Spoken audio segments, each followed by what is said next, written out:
बिस्मिल्लाहिर्रहमानिर्रहीम। First year की chemistry का जो चैप्टर 11वां चल रहा है, थर्मोकेमिस्ट्री इस चैप्टर का नाम है। और आज हमारा जो टॉपिक है उस टॉपिक को हम हीट कैपेसिटी कहते हैं। हीट कैपेसिटी जो टॉपिक है इसको हीट कैपेसिटी कहते हैं। हीट कैपेसिटी क्या है और इसको हमने देखना है, पढ़ना है। ये हीट कैपेसिटी किसे कहते हैं? हीट कैपेसिटी, अगर हम कोई भी, आपको पता होगा कि पहले तो हमने ये देखना है कि हीट क्या है। हीट जो है एक्चुअली ये एनर्जी है जो कि ट्रांसफॉर्म हो रही है। Energy transfer from higher concentration to lower concentration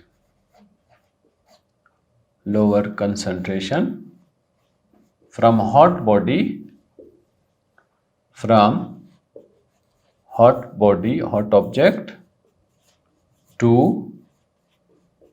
cold object, hot से cold की तरफ। तो जो एनर्जी ट्रांसफ़र हो रही है, इस एनर्जी को हम हीट कहते हैं। तो ये जो एनर्जी है ये हीट हो जाती है। हीट कैपेसिटी क्या है, हम ये देखना चाह रहे हैं कि हीट कैपेसिटी किसे कहते हैं। हीट कैपेसिटी जो है, define heat capacity.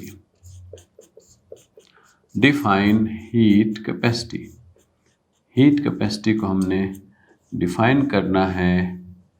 Heat capacity, तो heat capacity the amount of heat है।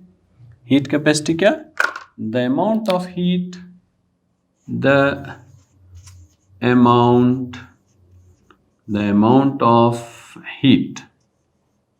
ठीक,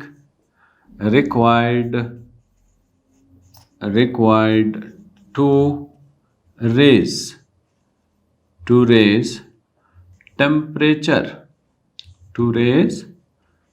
temperature of ऑब्जेक्ट। किसी भी ऑब्जेक्ट का टेम्परेचर रेस करवाना है अप टू 1 डिग्री सेल्सियस और 1 kelvin is called heat capacity. इसको हम हीट कैपेसिटी कहते हैं।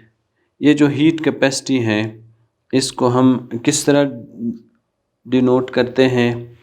इसको हम हीट कैपेसिटी को हम simple heat capacity is denoted as C। इसको हम C से जाहिर करते हैं। और इसका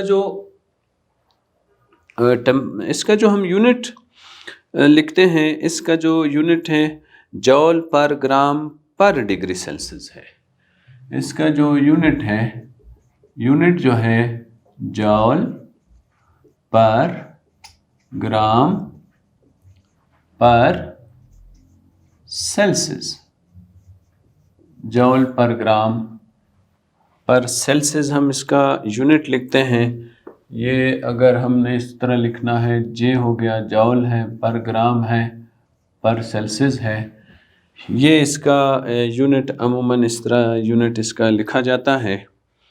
और जॉल पर मोल पर डिग्री सेल्सियस भी इसको हम लिखते हैं। जॉल पर मोल पर सेल्सियस भी लिखते हैं। जॉल पर मोल पर सेल्सियस, ये यूनिट भी हीट कैपेसिटी का है। ये यूनिट भी हमें हीट कैपेसिटी के लिए ही हमने यूज़ करना है। इस यूनिट में फिर हम इसको आम तौर पे मेजर किया जाता है कांस्टेंट प्रेशर या कांस्टेंट वॉल्यूम पर। तो इसको heat capacity is usually measured, इसको मेजर किया जाता है यूजुअली मेजर्ड, कहाँ heat capacity is usually measured eight constant pressure or constant volume or constant volume, या तो constant प्रेशर पर हम इसको मेजर कर रहे होते हैं या हम इसका कोई कांस्टेंट वॉल्यूम रखते हैं कि वॉल्यूम में चेंज ना आ जाए, हम ये यूज़ कर रहे होते हैं। ये सब के सब क्या है, हीट कैपेसिटी कहते हैं। और हम अगर इसको थोड़ा सा एक बार इस बात को अच्छी तरह हम ज़हन नशीन कर लेते हैं तो और अच्छा होता है कि हीट कैपेसिटी क्या है। हीट कैपेसिटी फ़र्ज कर लेते हैं हमने कोई भी सब्सटेंस ली है, सब्सटेंस लेने के बाद ये हमने यहाँ पे पानी ले लिया है। इस पानी का जो टेम्परेचर है वो हमने नोट किया है, ये क्या है, ये थर्मोमीटर है, ये थर्मोमीटर हो गया। और इसका जो टेम्परेचर हमने नोट किया है वो 25 डिग्री सेल्सियस है। अब हम इस पानी को हीट दे रहे हैं तो ये जो अमाउंट ऑफ हीट एब्जॉर्ब कर लेता है, अमाउंट ऑफ हीट एब्जॉर्ब करने के बाद इसका जो टेम्परेचर बन रहा है वो कितना बन रहा है, 26 डिग्री सेंटीग्रेड बन रहा है। अब इस अमाउंट ऑफ हीट को the absorbed amount of heat,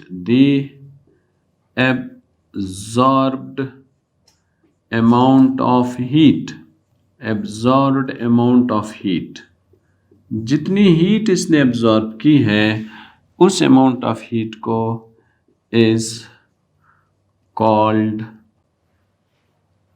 उसको क्या कहते हैं, हीट कैपेसिटी का नाम दिया जाता है।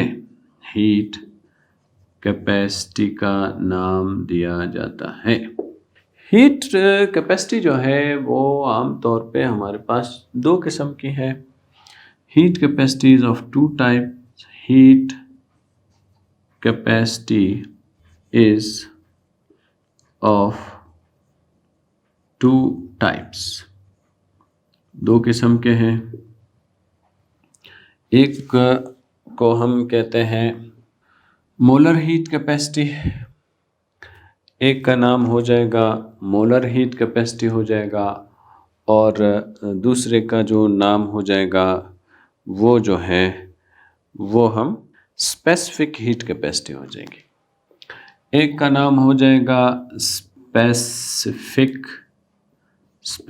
हीट कैपेसिटी हो जाएगी, स्पेसिफिक हीट कैपेसिटी है, और दूसरे का जो नाम होगा वो मोलर हीट कैपेसिटी है। स्पेसिफिक हीट कैपेसिटी क्या है, स्पेसिफिक हीट कैपेसिटी क्या है, specific heat capacity, specific heat capacity में फिर हम ऐसा करते हैं कि इसमें हम ये देखते हैं कि अगर हम 1 ग्राम सब्सटेंस ले रहे हैं, अगर हम 1 ग्राम सब्सटेंस ले रहे हैं, the amount of energy required, amount of energy required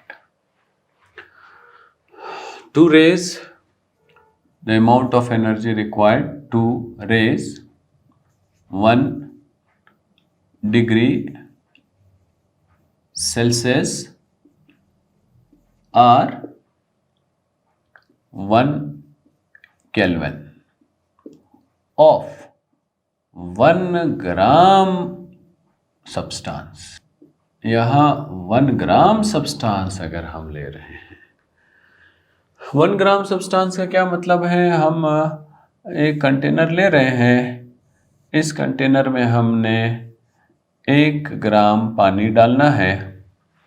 इस 1 ग्राम पानी का जो हम थर्मामीटर के ज़रिए से टेम्परेचर मालूम करते हैं, तो ये अगर कुछ टेम्परेचर है तो इसको अब हमने हीट देना है।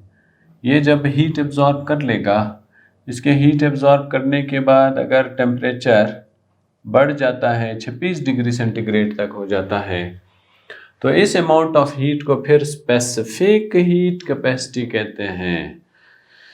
ये फिर क्या कहलाता है, स्पेसिफिक हीट कैपेसिटी कहलाता है। और इसके लिए फिर जो हम इसको किस तरह डोनेट करते हैं, डिनोटेड एज C लिखते हैं, फिर इस तरह का S लिखते हैं, जिसका मतलब यह है कि हम ये स्पेसिफिक हीट कैपेसिटी की बात कर रहे हैं। स्पेसिफिक हीट कैपेसिटी अगर हम मालूम करते हैं, और तो अगर हमें इसकी एक चाहिए फार्मूला, मैथमेटिकल फॉर्म अगर हम लिखना चाहते हैं, मैथमेटिकली हम इसको अगर लिखना चाहते हैं, तो स्पेसिफिक हीट है और यहाँ पे जो है मोलर मास है, फिर Q है डेल्टा, यहाँ पे क्या है Q है और M है, ये Q है और ये जो है M है। देखें यहाँ पे CS क्या है, स्पेसिफिक हीट कैपेसिटी है, स्पेसिफिक हीट कैपेसिटी है, और यहाँ पे Q क्या है, हीट एब्जॉर्ब्ड है, हीट एब्जॉर्ब्ड है। तो यहाँ M क्या है, यहाँ मास ऑफ सब्सटेंस है, और डेल्टा T क्या है, चेंज इन टेम्परेचर है, चेंज इन टेम्परेचर है, ये फिर चेंज इन टेम्परेचर आता है। तो ये सब जो है ये क्या है, ये स्पेसिफिक हीट कैपेसिटी के मुतालिक हैं। अगर हम ये मालूम करना चाहते हैं कि कितनी एनर्जी रिक्वायर्ड है, तो स्पेसिफिक हीट की अमाउंट अगर हम मालूम करना चाहते हैं, तो फिर हम Q लिखते हैं, फिर यहाँ CS लिखते हैं, फिर हम यहाँ M लिखते हैं, और साथ में हम डेल्टा T लिख देते हैं। जब हम ये सारे वैल्यूज़ लिख देते हैं, इन सारे वैल्यूज़ की वजह से हम ये बता सकते हैं कि ये देखें यहाँ पे ये कांस्टेंट वैल्यू है, ये कांस्टेंट वैल्यू है। इससे ये पता चल रहा है कि change in temperature is directly proportional. अगर हम जितनी हीट दे रहे हैं तो चेंज इन टेम्परेचर उतना ही आएगा। तो change in temperature is directly proportional in amount of heat absorb. Amount of heat कितने एब्जॉर्ब हुई है, ये उतना ही चेंज आता है।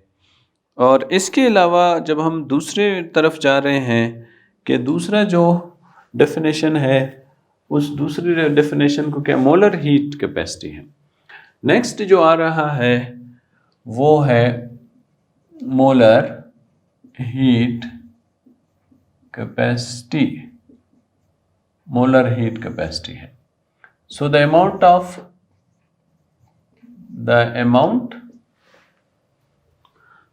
of energy, amount of energy है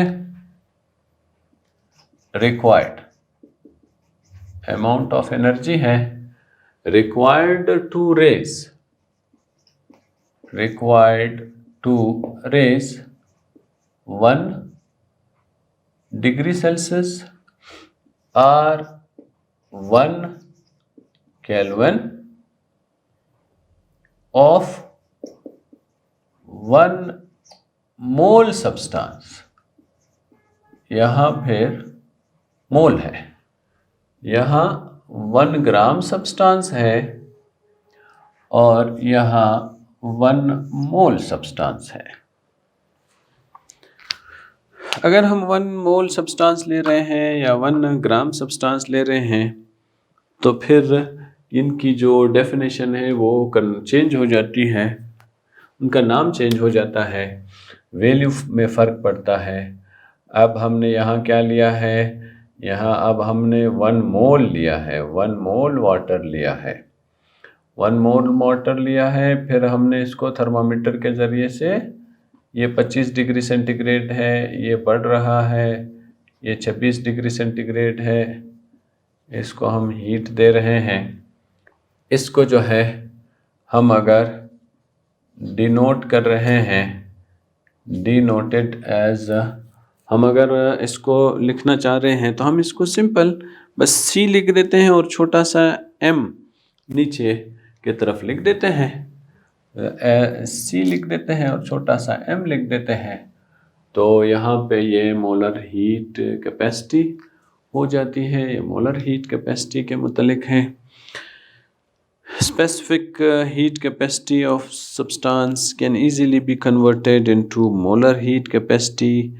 अब हम अगर क्या करना चाह रहे हैं, अब हम कन्वर्ट करना चाह रहे हैं स्पेसिफिक हीट कैपेसिटी को कन्वर्ट करना चाह रहे हैं मोलर हीट कैपेसिटी में।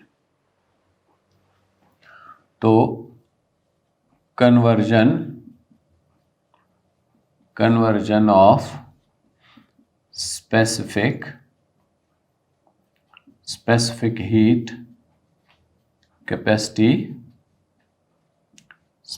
heat capacity into molar heat capacity। अब हम specific heat capacity molar heat capacity में कन्वर्ट करना चाह रहे हैं। तो ये कन्वर्ट भी हो सकता है, कन्वर्जन भी इसका हो सकता है, जो कि बहुत सिंपल सा है, कन्वर्जन भी बहुत सिंपल सा है। वो ये है molar heat capacity is equal to specific heat capacity की जो वैल्यू आती है वो लिखना है, मल्टीप्लाई बाय सिंपल जो हमारे पास जो वैल्यू मौजूद है, जो सब्सटेंस है, उस सब्सटेंस की जो वैल्यू है, जो मोलर मास है, multiply by molar mass of substance. हमारे पास जो सब्सटेंस है उस सब्सटेंस का बस हमने सिर्फ मोलर मास से मल्टीप्लाई करना होता है। इस तरह मल्टीप्लाई करने से हम हर ऑब्जेक्ट के बारे में ये बता सकते हैं कि इसका कितना मोलर हीट कैपेसिटी क्या है और बाकी वैल्यूज़ क्या है। मोलर हीट वैल्यू जो है, जो मोलर हीट कैपेसिटी है और स्पेसिफिक हीट कैपेसिटी है, इनकी ये जो वैल्यूज़ है, इनकी वैल्यूज़ मुख्तलिफ़ चीज़ों में मुख्तलिफ़ हैं। जो सबसे ज़्यादा है वो पानी की जो हीट है, जो पानी की जो हीट कैपेसिटी है, वो हीट कैपेसिटी सबसे ज़्यादा है। Maximum heat capacity shown by water. तो पानी की जो हीट कैपेसिटी है वो सबसे ज़्यादा है। पानी की जो हीट कैपेसिटी है, तो ये जो हीट कैपेसिटी है ये सबसे ज़्यादा है। और इसके साथ हम अगर जो सबसे कम वैल्यू अगर हम देखना चाहते हैं, तो जो सबसे लीस्ट वैल्यू है वो तकरीबन हमें मरकरी की मिलेगी, वो 0.1 है। Minimum minimum heat capacity shown by mercury. Mercury की सबसे लीस्ट वैल्यू आमतौर पे होता है। इसके अलावा हमने जो देखना है ये हम सारी बातें, इसका फ़ायदा ये हो जाता है कि ये जो हीट कैपेसिटी ऑफ वाटर है, पानी की जो हीट कैपेसिटी है, ये हीट कैपेसिटी सबसे ज़्यादा है। हीट कैपेसिटी के सबसे ज़्यादा होने की वजह से क्या होता है, हीट कैपेसिटी के सबसे ज़्यादा होने की वजह से ये जो पानी है ये जल्दी इवोपरेट नहीं हो रहा है। पानी जब जल्दी इवोपरेट नहीं हो रहा है तो जितने भी हमारे पास जो हाइड्रोस्फीयर है, जो हमारे पास जितने भी जो वाटर सिस्टम है, जो ओशंस हैं, जो लेक्स हैं और जितने भी डैम हैं, ये सूरज से हीट एब्जॉर्ब तो कर रही है लेकिन वेपर्स में कन्वर्ट नहीं हो रहे हैं। वो हीट इनके अंदर एब्जॉर्ब होती चली जाती है, एब्जॉर्ब होती रहती है। जो ही सनसेट हो जाता है तो वो हीट आहिस्ता आहिस्ता वापस निकल के अपने सराउंडिंग को के टेम्परेचर को मेंटेन रखने में मदद करती हैं। तो ये एक बहुत ही बेनिफिशियल पॉइंट है जो अल्लाह पाक ने हीट में जो वाटर में स्पेसिफिक हीट कैपेसिटी के हवाले से रखा हुआ है, ताकि जो सिस्टम है, जो निज़ाम है, ये इसका टेम्परेचर मेंटेन रह सके। ये टेम्परेचर जो है ये बरकरार रहता है। ये यहाँ पे हमें इसके बेनिफिशियल पॉइंट्स मिल रहे होते हैं। हमारा जो नेक्स्ट टॉपिक है उस टॉपिक का नाम है कैलोरीमीटर। हमारा जो नेक्स्ट टॉपिक बन रहा है उस टॉपिक का नाम है कैलोरीमीटर। कैलोरीमीटर, तो टॉपिक का नाम बन रहा है कैलोरीमीटर। कैलोरीमीटर क्या है? कैलोरीमीटर एक डिवाइस है। कैलोरीमीटर क्या है? एक डिवाइस है। इस डिवाइस की मदद से हम हीट ऑफ रिएक्शन मालूम कर सकते हैं कि कितनी अमाउंट ऑफ हीट ये जो है ये इवॉल्व हुई है, कितनी अमाउंट ऑफ हीट एब्जॉर्ब हुई है, ये हम सब के सब इसके मदद से मालूम कर सकते हैं। द डिवाइस, एक ऐसा डिवाइस है, device used to determine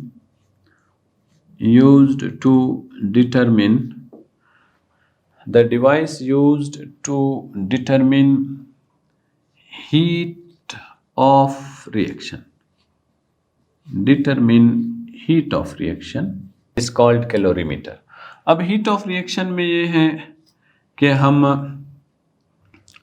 heat of neutralization मालूम कर सकते हैं, हीट ऑफ न्यूट्रलाइजेशन मालूम कर सकते हैं, हम इसमें हीट ऑफ कंबशन मालूम कर सकते हैं, हीट ऑफ कंबशन मालूम कर सकते हैं। ये हम आसानी से हमें वैल्यूज़ का पता चल जाता है कि इनकी वैल्यूज़ क्या है।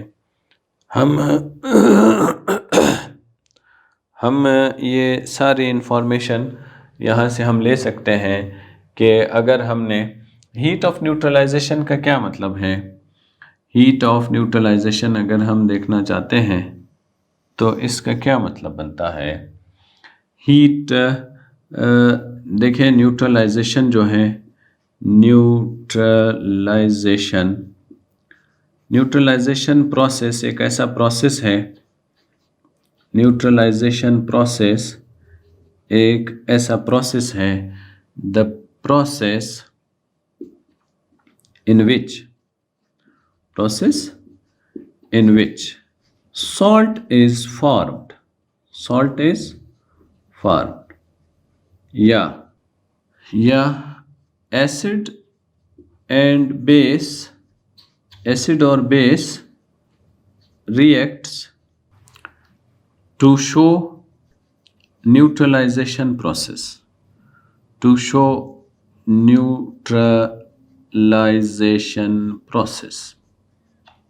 न्यूट्रलाइजेशन। तो ये इसको न्यूट्रलाइजेशन प्रोसेस कहते हैं। न्यूट्रलाइजेशन प्रोसेस में जब एसिड और बेस आपस में रिएक्ट कर रहे होते हैं, इनके इस रिएक्शन की वजह से हीट इवॉल्व हो रही होती है। उस हीट को हम न्यूट्रलाइजेशन प्रोसेस कैलोरीमीटर के ज़रिए से मालूम कर सकते हैं। कंबशन प्रोसेस क्या है? कंबशन प्रोसेस में ये होता है कि हम चीज़ों को बर्न करते हैं। बर्न दी सब्सटेंस, हम चीज़ों को बर्न करते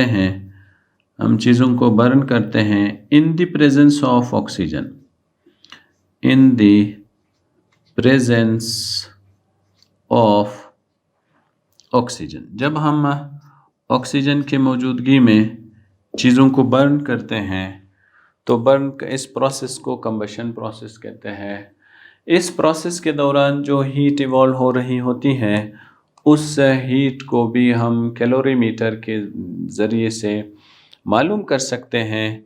तो हमारे पास जो कैलोरीमीटर्स हैं वो दो किस्म के हैं। एक को सिंपल कैलोरीमीटर कहते हैं, एक को बम कैलोरीमीटर कहते हैं।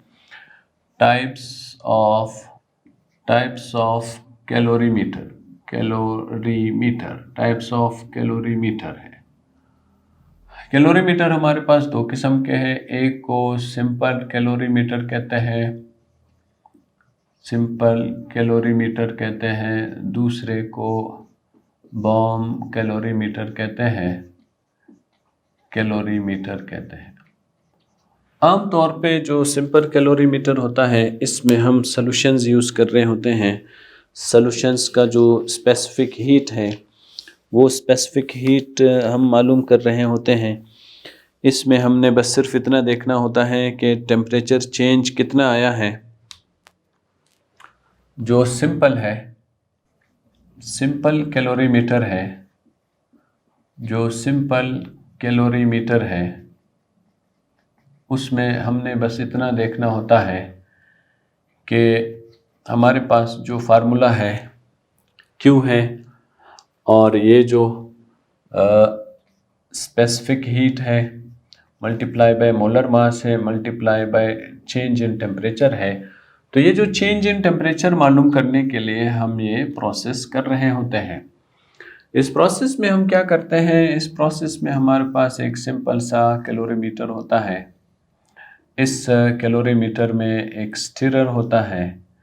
ये एक स्टिरर यहाँ पे पाया जाता है, और साथ में यहीं पे एक थर्मामीटर भी मैं इस तरफ लिख देता हूँ, ये होता है।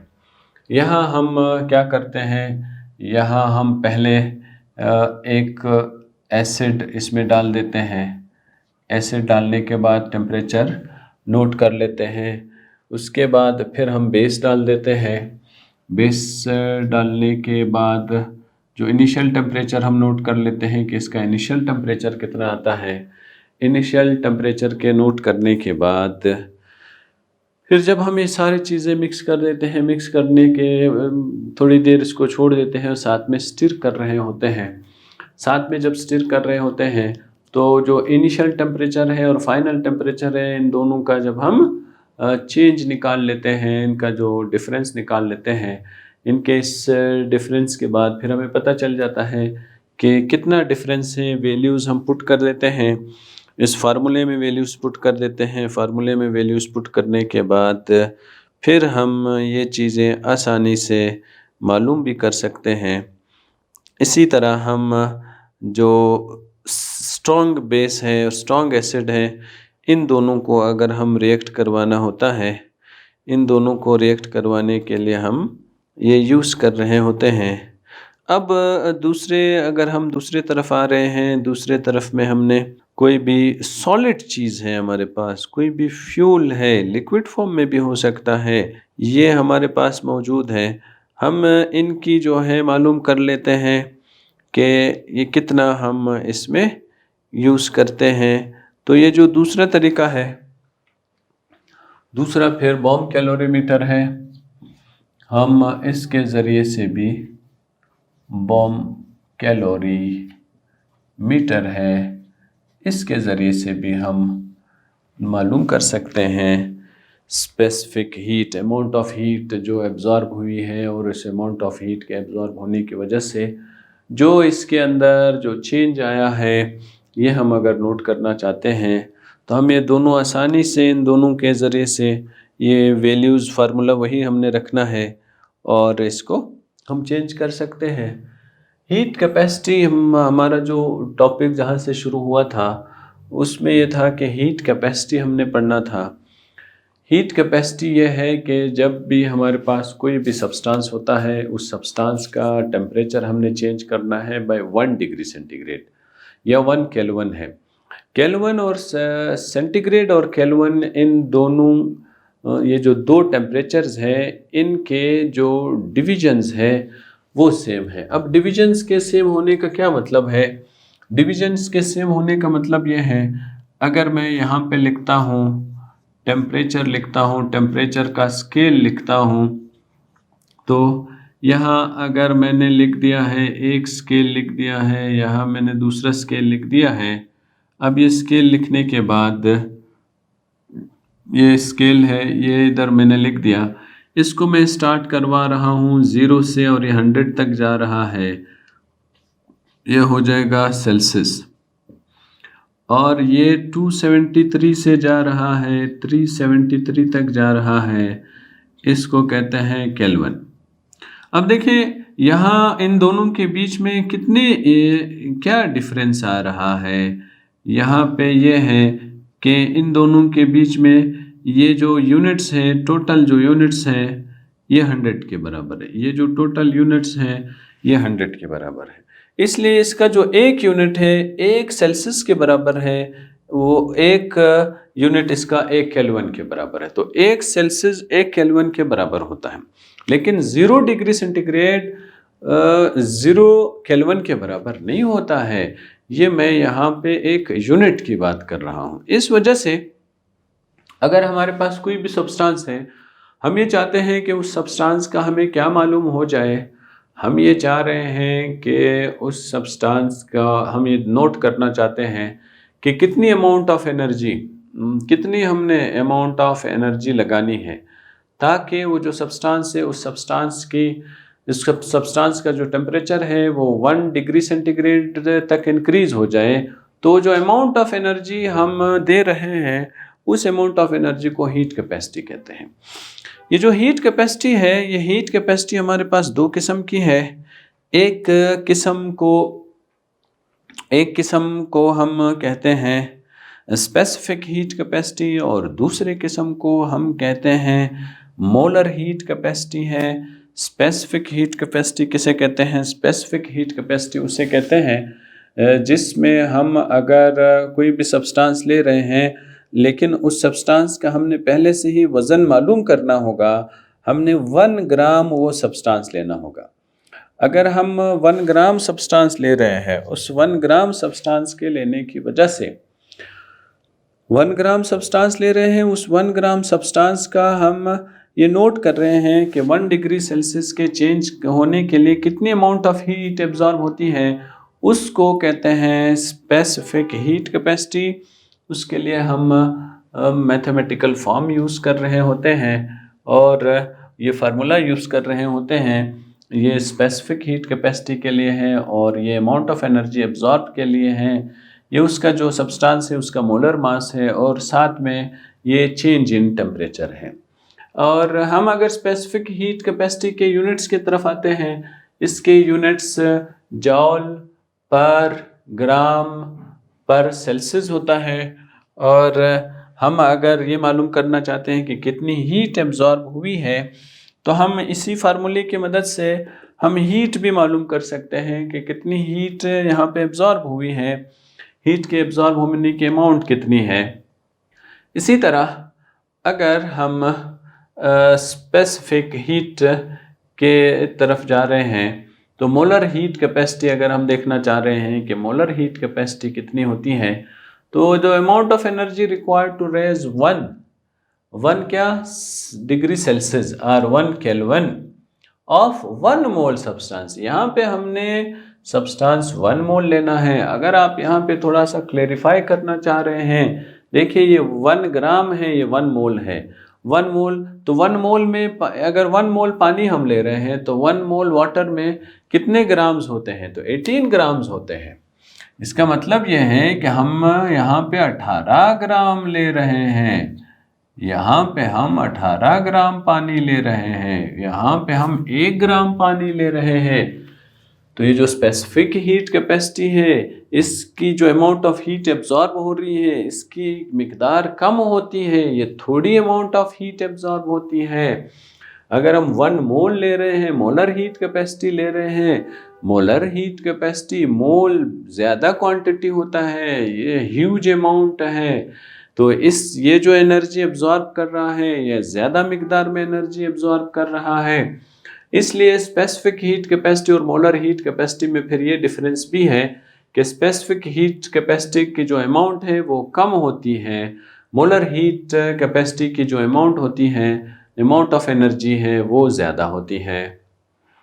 हम अगर अब स्पेसिफिक हीट कैपेसिटी को कन्वर्ट करना चाह रहे हैं मोलर हीट कैपेसिटी में, अगर हम इनको कन्वर्जन का प्रोसेस से गुजारना चाह रहे हैं, तो फिर हम क्या करते हैं, molar heat capacity is equal to specific heat capacity लिख लेते हैं, और साथ में हम इस स्पेसिफिक हीट कैपेसिटी को मोलर मास के साथ मल्टीप्लाई कर देते हैं।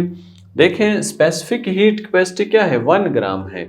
तो इसमें सिर्फ यहाँ पे हमने जो स्पेसिफिक हीट कैपेसिटी आ रही है, इसकी जो भी वैल्यू आ रही है वो किसके लिए आ रही है, वो तो 1 ग्राम के लिए आ रही है। तो अगर हम पानी के केस में ले रहे होते हैं, तो अगर 1 ग्राम के लिए इतनी अमाउंट ऑफ हीट आ रही है, तो पानी के लिए अगर हम कहते हैं 18 ग्राम के लिए कितनी अमाउंट ऑफ हीट आती है, इन दोनों को हमने सिंपल मल्टीप्लाई करना है। इन दोनों को मल्टीप्लाई करने की वजह से हमारे पास इसके वैल्यूज़ आ जाती हैं। जो मैक्सिमम हीट कैपेसिटी जो मौजूद है, जो बताई गई है, जो वैल्यूज़ हमें मालूम है, वो है पानी की है। तो पानी की हीट कैपेसिटी बहुत ज़्यादा है, मरकरी की हीट कैपेसिटी सबसे कम है। और ये यहाँ पे ये स्पेसिफिक हीट कैपेसिटी से रिलेटेड बातें थी। कैलोरीमीटर क्या है? कैलोरीमीटर फिर एक ऐसा डिवाइस है, इसके डिवाइस की वजह से हम हीट ऑफ रिएक्शन मालूम कर लेते हैं कि एक रिएक्शन हो रहा है, इसके इस रिएक्शन के होने की वजह से कितनी अमाउंट ऑफ एनर्जी इसके अंदर एब्जॉर्ब हो रही है, कितनी अमाउंट ऑफ एनर्जी इसमें से रिलीज़ हो रही है। हम बहुत आसानी से ये इन्फॉर्मेशन हासिल कर लेते हैं कि जो हीट ऑफ रिएक्शन है वो हीट ऑफ रिएक्शन ज़्यादा है या कम है, एक्सोथर्मिक है या एंडोथर्मिक है। वो अमाउंट ऑफ हीट अगर हम 1 मोल हम ले रहे हैं, 1 मोल हम एसिड ले रहे हैं और 1 मोल हम बेस ले रहे हैं, इन दोनों को हमने क्या करवाया है, इन दोनों का हमने रिएक्शन करवाया है। इन दोनों के रिएक्शन करवाने की वजह से जो अमाउंट ऑफ हीट इवॉल्व हो रही है, उस अमाउंट ऑफ हीट को, जो अमाउंट ऑफ हीट इवॉल्व हो रही है, उस अमाउंट ऑफ हीट को हम कहते हैं हीट ऑफ न्यूट्रलाइजेशन। तो हम हीट ऑफ न्यूट्रलाइजेशन कैलोरीमीटर के ज़रिए से मालूम कर सकते हैं। हीट ऑफ कंबशन मालूम कर सकते हैं। कोई भी सब्सटेंस है, हम ऑक्सीजन के मौजूदगी में उस सब्सटेंस को जला रहे हैं, उसके जलाने की वजह से जो amount of energy, amount of heat निकल रही है, हम उसको भी कैलोरीमीटर के ज़रिए से मालूम कर सकते हैं। कैलोरीमीटर में हमारे पास जो डिवाइस होता है, ये अमूमन कॉपर का बना हुआ एक कंटेनर होता है, और इस के ऊपर एक स्पंज हम लगा देते हैं, और इस या फिर हम वैक्यूम बना देते हैं, या फिर कोई इंसुलेटर साथ में इसके बाहर लगा देते हैं, ताकि बाहर से एनर्जी अंदर ना जाए, अंदर से एनर्जी बाहर के तरफ ना आए। इसके ऊपर एक लिड लगा हुआ होता है, इसमें एक स्टिरर भी होता है, और साथ में एक थर्मामीटर भी होता है। ये सारी चीज़ें जब होती हैं तो हम पहले एसिड डाल लेते हैं। एसिड डालने के बाद हम थोड़ी देर के लिए उसको उसके अंदर रख देते हैं ताकि ये नॉर्मल टेम्परेचर पर आ जाए। उसके बाद हम जो ही इसमें बेस ऐड कर देते हैं, तो हम वो टेम्परेचर, पहले वाला टेम्परेचर नोट कर लेते हैं जो इनिशियल टेम्परेचर होता है, और साथ में फिर हम आखिरी वाला टेम्परेचर नोट करते हैं जिसको हम फाइनल टेम्परेचर कहते हैं। ये दोनों नोट कर लेते हैं। इनको नोट करने के बाद जो चेंज इन टेम्परेचर आता है वो चेंज इन टेम्परेचर हमें मालूम हो जाता है। और ये जो स्पेसिफिक हीट है इसकी जो अमाउंट है वो अमाउंट हमें गिवन होती है। मास आमतौर पे हमने खुद मालूम करना होता है। यहाँ पे अगर हम अमाउंट सारी वैल्यूज़ डाल देते हैं, ऐड कर देते हैं, सारी वैल्यूज़ के ऐड करने की वजह से जो अमाउंट ऑफ हीट एब्जॉर्ब हुई है हम वो अमाउंट ऑफ हीट बता सकते हैं, मालूम कर सकते हैं। ये सारी जो है सिंपल कैलोरी मीटर इसको कहते हैं। और ये कैलोरीमीटर दो किस्म के हैं, एक किस्म को सिंपल कैलोरीमीटर कहते हैं और दूसरे किस्म को बॉम्ब कैलोरीमीटर कहते हैं। दोनों के ज़रिए से हम जो हीट ऑफ रिएक्शन है ये हम आसानी से मालूम कर सकते हैं। यहीं पे हमारा लेक्चर ख़त्म हो रहा है। अल्लाह हाफ़िज़।